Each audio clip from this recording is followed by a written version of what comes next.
It's a new day on the Defiant DS9 being our destination. It's probably just as well that we didn't start there, as when everybody's called to the bridge, we discover it's had a bit of an oopsie while we've been away. Oopsie is a generous term for what happened, as it turns out. Some Jem'Hadar turned up on a transport rather than one of their usual warships and, after teleporting over, kicked the ever-loving shite out of us. It wasn't for a laugh either, or at least not just for a laugh, as they also nicked a load of stuff before buggering off back through the wormhole.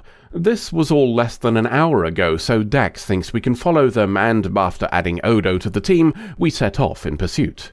We find some Jem'Hadar on the other side, but not the ones we were expecting. This is one of their normal warships, and just like DS9, it's taken a beating. It's also sending out a distress signal and has life signs, so despite the risk, Sisko has them teleported over to the Defiant. We've removed their weapons during the teleport, but Daddy Jem'Hadar is still up for a fight. He's overruled by one of the many faces of Jeffrey Combs, this one being a Vorta by the name of Weyoun. Except, no it isn't, because he's been adopted by a patron of the channel, and will now be known as Uncle Weyoun the Creepy by order of Admiral Chuck Mays.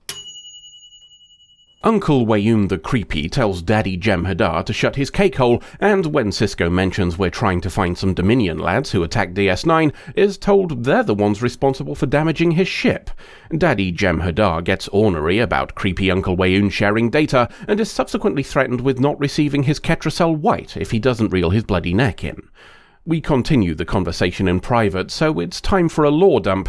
Long story short, the Jem'Hadar that caused us some problems are renegades. They were guards for a group studying an ancient artifact from a species called the Iconians, a gateway that can teleport the user across solar systems, to be specific. The Jem'Hadar realized its potential and killed the rest of their group in the hopes of getting the gateway working for themselves. If they succeed, Uncle Weyoun the Creepy says they'll likely gather support and conquer the Dominion within a year, before setting their sights further afield to, well, places like the Federation, for example. That's why he thinks it's in our interests to help him kill them. The good news is, Worf has form on these Iconian gateway Watsits. His time with Johnny Picard involved finding one on their former homeworld and subsequently kabooming it so the Romulans couldn't use it. Despite understanding the danger, they're all still a bit apprehensive at the thought of working with Jem'Hadar, something not helped when Sisko tells them these Jem'Hadar don't know about the gateway, so it might all go to shit when they find out. The Jem'Hadar don't seem ecstatic about working with us either. A briefing about the base these rebels are using degenerates into first bickering and then open conflict, with both Sisko and Daddy Jem'Hadar having to step in to stop it. That might be why they run a combat drill on the ship, one where our lot try to simulate planting a bomb while Uncle Weyoun the Creepy's lads try to stop it. It ends in failure, as we didn't want to set the bomb before making sure we'd taken care of everybody in the room, Daddy Jem'Hadar having said his people always fight in trios. Except he decided there'd be only 2 at the target during this drill, and possibly to test if we were serious about getting the job done, and willing to kaboom ourselves in the process. That leads to a rebuke from Sisko while they're leaving, and Daddy Jem'Hadar saying the best way to make them cooperate is to have mixed teams during the mission. Uncle Weyoun the Creepy nixes this idea immediately, but Daddy Jem'Hadar takes his argument away by saying his lads already know about the gateway. They're loyal to the Founders, and these rebels deserve to die for failing to be equally so. Sisko sees no reason to decline the idea now the secret's out, so it looks like we'll be having mixed squads after all. Preparation for that involves having us all mingle beforehand. Dax and her shadow manage to get along well enough and both learn some things about each other, but it's not all positive. O'Brien's tale is the one who got a wee bit hostile with Worf earlier, and he's a proper Jem'Hadarsehole with O'Brien too. His lack of patience results in Worf stepping in and a full brawl starting up. It's quickly broken up, and both Worf and Jem'Hadarsehole admit they started it. Daddy Jem'Hadar fixes his problem by making Jem'Hadarsehole do a dead, the disobeying of orders being somewhat frowned upon. Sisko's a touch more lenient with Worf and confines him to quarters while not on duty. The decision makes Daddy Jem'Hadar say he's weak for not providing proper discipline, and promise that when all this is over, he'll personally murderize Sisko to show him how it's done. At least Uncle Wayoon the Creepy is respectful, even if Odo doesn't want the attention. Perhaps that's because respectful is an understatement, the correct term being reverential. He was bred to serve the Founders after all, just like the Jem'Hadar. That's why he needs to tell Odo that his people still want him to return, and Odo denying that he wants it too is unconvincing. You don't have to be convincing when you're a god though, and telling creepy Uncle Wayoon to piss off does the trick. Everybody else is preparing for combat. O'Brien's recorded a message for Keiko, and Dax has done the same for her mum. Well, one of them. Worf, on the other hand, is talking to Sisko. He's heard about Daddy Jem'Hadar's threat to murderize Sisko, and wants to reassure him that, if it happens, he'll make the guy do a dead in return. We've still got a mission to complete before there's any talk of who murderizes who, so we all get weapons and teleport down to the surface of the planet these rebels are on. We need not have bothered with those weapons, as they don't work, Dax suggesting it must be the gateway. That also implies they've got it working, at least partially, but we'll have to deal with that problem after we've defended ourselves. We win the fight, an achievement that probably doesn't matter much to the people who've done a dead. The next fight goes a little better, as we were the ones doing the ambushing, and into the base we go. We split into groups, and choppy time abounds for all concerned. The main job is left to Sisko, O'Brien, and Daddy Jem'Hadar, who find the gateway in question with 2 guards by the sides of it. We take care of them, but it would seem Daddy Jem'Hadar was on the money earlier when he said they operate in groups of 3. The last one decloaks behind Daddy Jem'Hadar, and Sisko steps in to take the blade that would have ended him, a decision which confuses Daddy Jem'Hadar, what with the threat to kill him and all. The philosophy of that will have to wait as O'Brien's finished planting the fireworks, so we all scarper back out again. We meet up at a clearing just before the kaboom happens off-screen, presumably because this episode's already been pretty expensive due to all the people in makeup. Speaking of which, Uncle Wayoon the Creepy teleports down with a casket of Ketracel White, presumably to reward the Jem'Hadar. He also wants to see the wreckage of the gateway, possibly to make sure the job's done properly, and possibly to see what he can learn for his bosses, but neither of those things will happen as Daddy Jem'Hadar poops yellow at him, and he disintegrates. Another Jem'Hadar grabs the Ketracel White, them presumably having found a way to bypass the voice lock we saw earlier, and Daddy Jem'Hadar leads them all away to murderize the other rebels, after warning Sisko that they'll be enemies if they ever meet again. Time for us to go then, so we'll leave Sisko to get back home and oversee repairing that buggered docking pylon until the next adventure. After reminding us about the Marquis in the last episode, we're reminded about the Dominion in this one. We're also given a fair bit of raw data to chew through. The first and most consequential is confirming that Founder control over the Jem'Hadar is not quite as potent as they'd have people believe.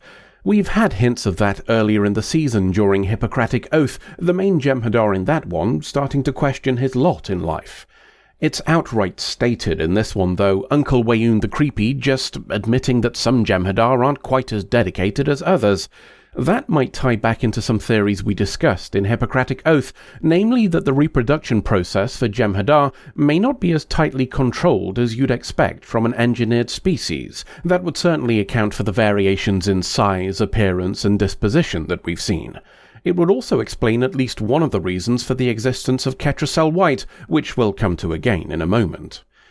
This episode is also the first time that the word Vorta is explicitly linked with the species we've hinted at previously. Uncle Wayoon the Creepy is the third of his kind that we've met to date, but the first to be shown distributing Ketracel White, which we've been told before was a task performed by the Vorta. We also have one of the Jem'Hadar refer to him as Vorta. Well, after he died anyway. Not to worry on that count though, as while this is technically the last we'll see of that character, it's not the last we'll see of Combs playing him. Now that we've mentioned both Vorta and Ketracel White, let's have a little digression into why the situation might exist in the first place. The first reason is the one we've just mentioned, as a backup control method for when unswerving obedience to the Founders isn't quite as unswerving as it should have been. That's not the only possible reason though, as it also gives the Vorta, a physically weak species that one Jem'Hadar could snap in half, significant sway over them. Telling murder lizards what to do wouldn't go well without a lever, and we've learned faith isn't always something they can rely on. As a control method, Ketracel White makes a lot of sense, albeit one that gets somewhat undermined at the end when one of them just nicks the box. There is a third possibility too. It also potentially keeps the Vorta in check.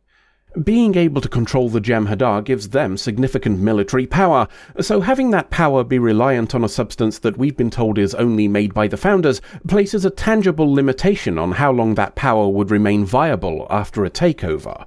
More than that, making it common knowledge that only the Founders can create Ketracel White would give the Jem'Hadar very good reason to defend them against any Vorta with ideas above their station. The result is that Ketracel White may be just as much a control method for the Vorta as it is for the Jem'Hadar. It's really a rather elegant situation when you think about it, as long as nobody else figures out how to make the stuff, of course, at which point the whole thing collapses overnight. Uncle Wayoon the Creepy says the Dominion's been around for 2,000 years though, which suggests everybody's had plenty of time to try and figure it out and failed.